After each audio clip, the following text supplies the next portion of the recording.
Hello everyone, welcome to युक्ति professional classes. इस video में हम लिमिटेशन एक्ट के आगे के एमसीक्यूज देखने जा रहे हैं। अगर आपने मेरे चैनल को सब्सक्राइब नहीं किया तो मेरे चैनल को सब्सक्राइब शेयर लाइक जरूर करिए। चलिए स्टार्ट करते हैं। If a person has a disability and it ceases, how long does he have to file a suit. हाँ, तो यहाँ पे देखिए जो डिसेबिलिटी के बारे में जो दे रखा है हमें सेक्शन 6 और 7 में दिया गया है। सेक्शन 6 में क्या बोला गया है कि 3 प्रकार की डिसेबिलिटी है, या तो वो माइनर है, या फिर इंसेन है, या फिर इडियट है ना। तो इन सब केस में जो लिमिटेशन पीरियड है वो चलना शुरू नहीं होगा जब तक कि ये डिसेबिलिटी खत्म नहीं होगी। और सेक्शन 7 बोलता है कि अगर जॉइंटली अगर है सूट फाइल करने का राइट है और वहां अगर कोई पर्सन डिसेबल हो जाता है तो वहां पर फिर जो लिमिटेशन पीरियड किस तरीके से होगा उसके बारे में दे रखा है। लेकिन सेक्शन 8 जो है वो इनके लिए एक्सेप्शन है, जिसमें ये बोला गया है कि ये disability हटेगी।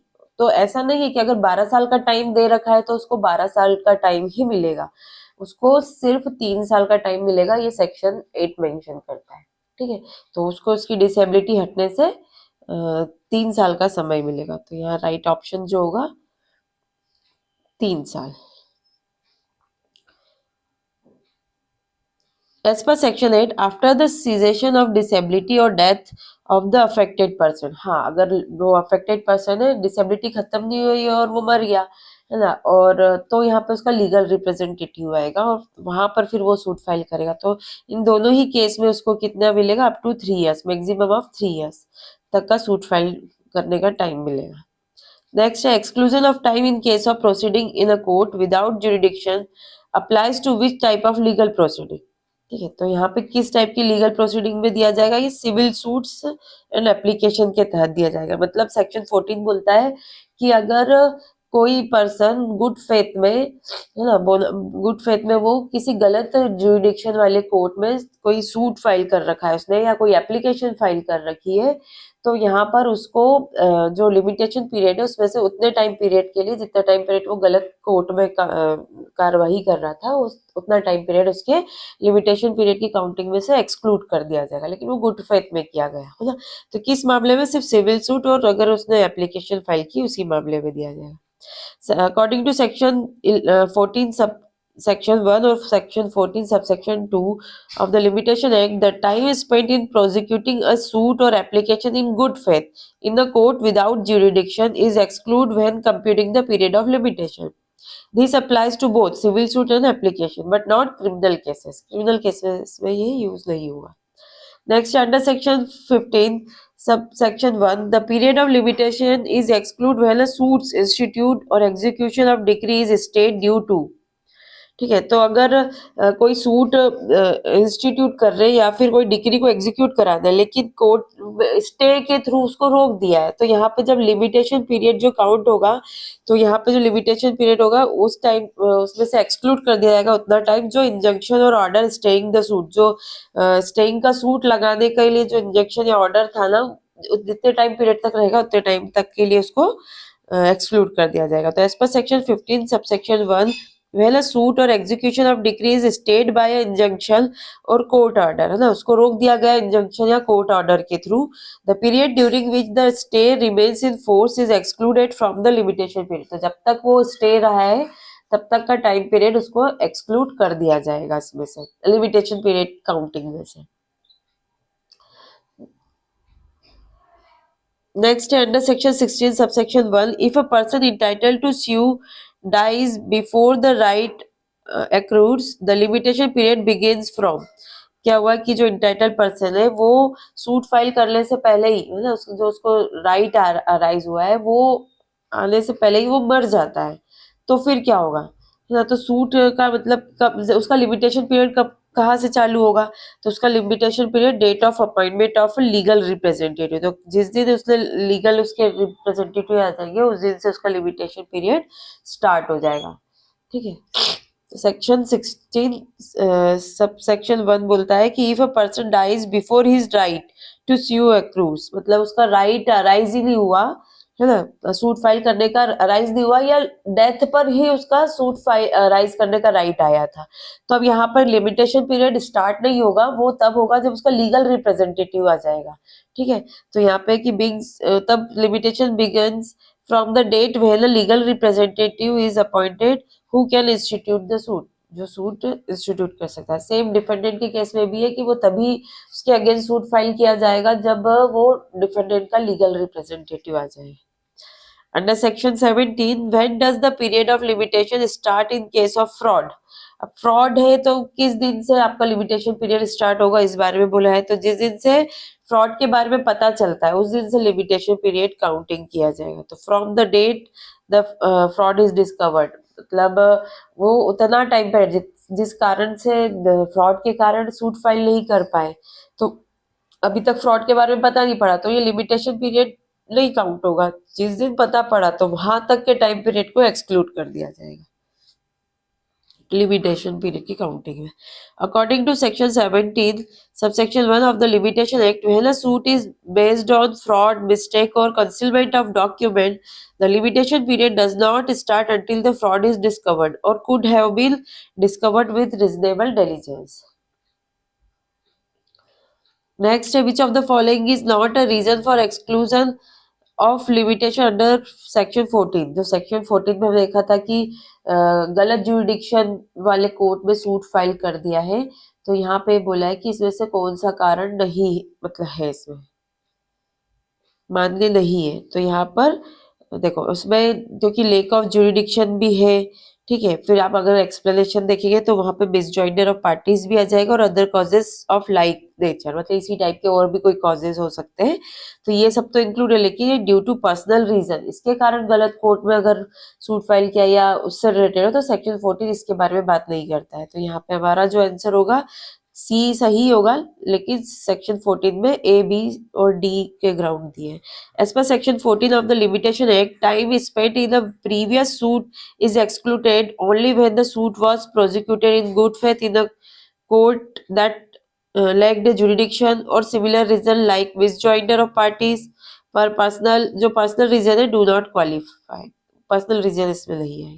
Next under section 15 sub section 5, the period of limitation is excluded when the defended is absent from, है ना। तो अगर वो अपने लिमिटेशन पीरियड को वहां से एक्सक्लूड कर दिया है कब, क्लॉज 5 में बोला गया है कि वो अगर इंडिया या जो इंडिया मतलब इंडिया से बाहर है, गवर्नमेंट की जो टेरिटरी है उससे बाहर है ना। तो यहाँ पे उतने जब तक वो नहीं आता है तब अनुपस्थित है तब तक वो टाइम पीरियड उसका लिमिटेशन पीरियड काउंट नहीं किया जाएगा। जैसे ही वो भारत आया और तो वहां पे उसका लिमिटेशन पीरियड शुरू हो जाएगा, ठीक है।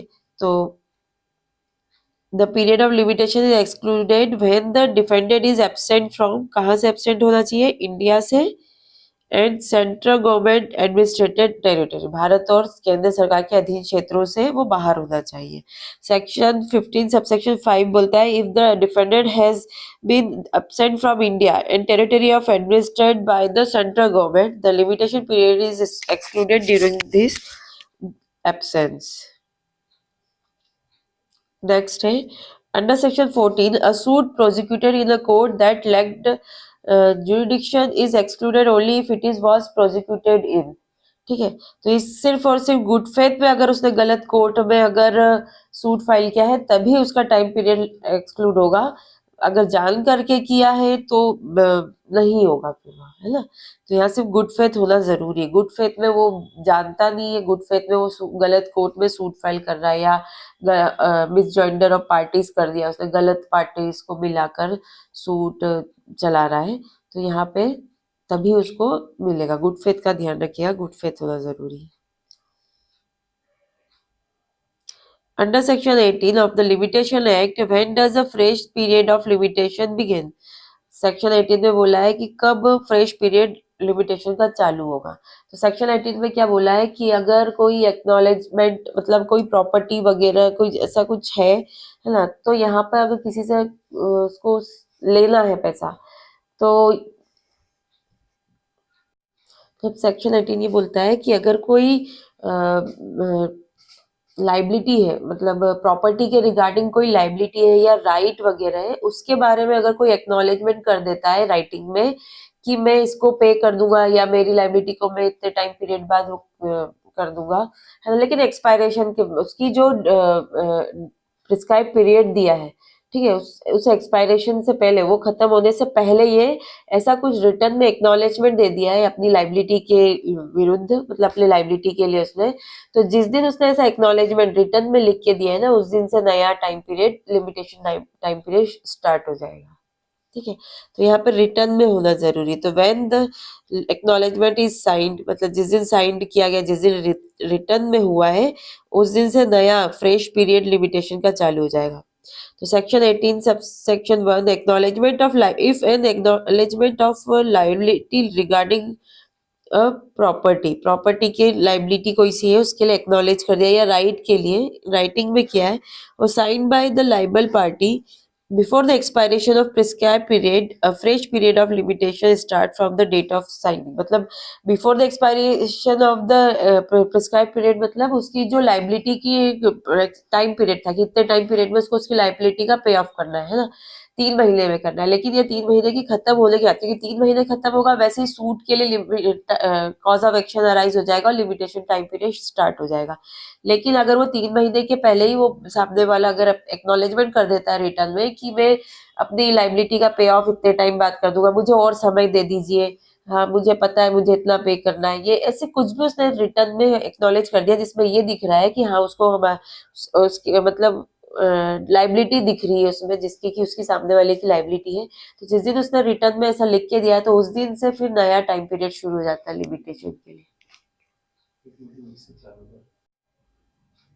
चलिए नेक्स्ट क्वेश्चन है, what is the requirement for acknowledgement under section 18 to be valid. तो सेक्शन 18 का जो एक्नॉलेजमेंट है वो वैलिड होने के लिए क्या रिक्वायरमेंट है, तो ये क्या होना चाहिए, रिटर्न में होना चाहिए और साइंड होना चाहिए। तो इसकी जो कंडीशन है, it must be written and signed. ठीक है, तो section 18, an acknowledgement must be in writing and signed by the liable party और their authorised agent to be valid.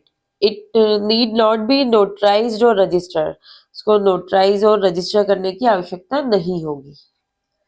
चलिए नेक्स्ट है, under section 19 which of the following resets the limitation period.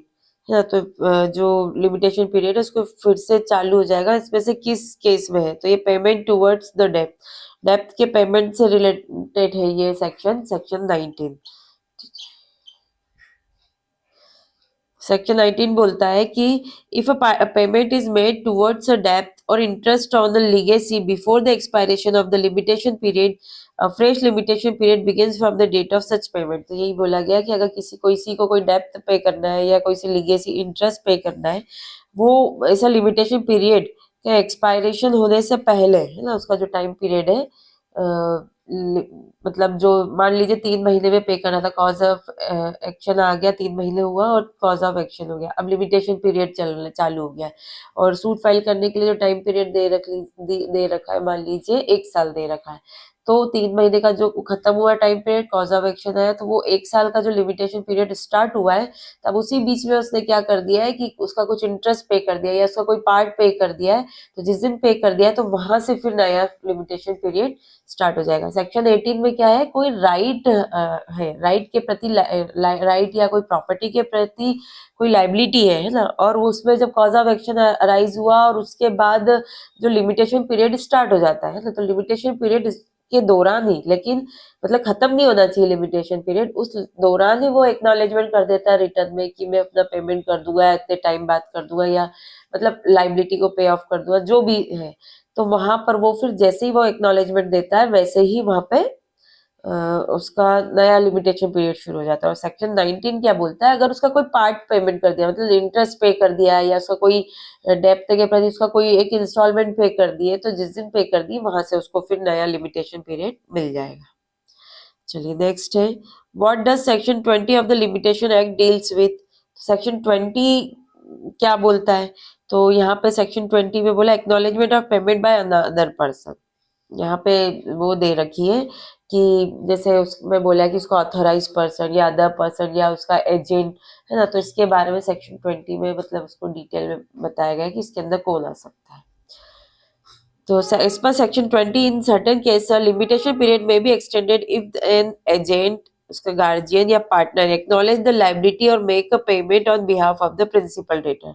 तो यहाँ पे principal debtor के behalf पे अगर उसका एजेंट या उसका गार्जियन या पार्टनर कोई भी अगर उसका वो एक्नॉलेज कर देता है तो यहाँ पर टाइम पीरियड,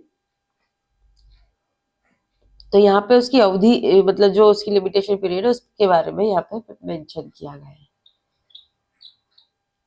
चलिए,